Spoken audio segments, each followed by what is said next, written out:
Hello and welcome to No Guitars. Today we're going to look at 3 ways you can use the LFO to bring movement or variety into your sounds. This video is a companion piece to a tutorial published on the No Guitars website. I'll put a link to the article in the description.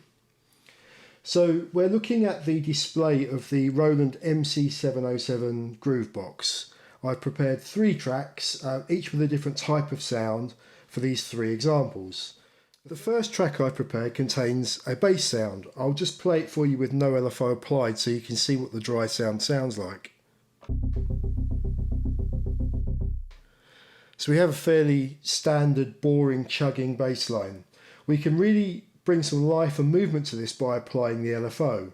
So if we look at the display, we can see that the LFO is currently in synchronized mode and that we have a waveform or wave shape of sine wave. The LFO rate is quarter notes and the LFO is assigned to the filter cutoff. So if we start playing that bass line again and gradually apply some LFO depth, we'll see how it changes the sound.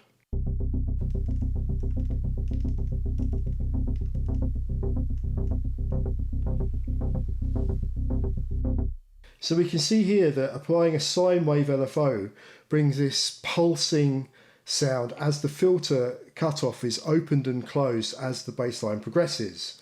This is usable in millions of different ways throughout electronic music. The second track I've prepared contains a synth pad. Again, I'll play the dry sound so you can see what it's like.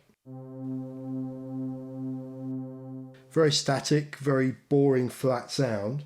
If we look to the LFO settings, we are again in synchronized mode. We are again affecting the filter cutoff, but this time we have a much slower LFO rate, still on sine wave. Again, I'll play it and dial in some cutoff so you can see how it changes the sound.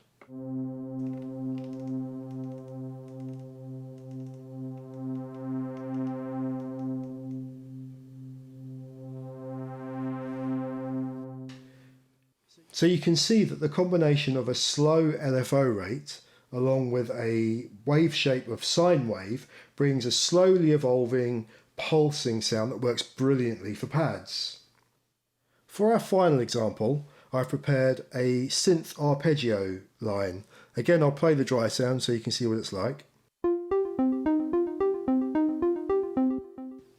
Very pretty, it's a lovely sound, but it's also very static. It sits in the middle of the stereo field. So if we look at the LFO settings for this arpeggio, we're still in sync mode.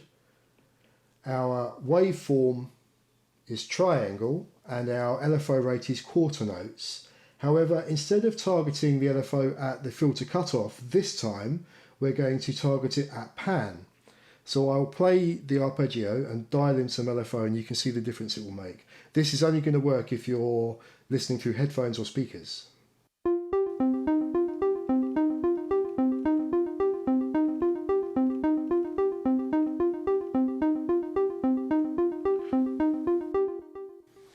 So you can hear, as we dial in some LFO depth to the pan, the arpeggio bounces between left and right, which gives a much bigger stereo field and really adds to the interest of the sound of the track you're making.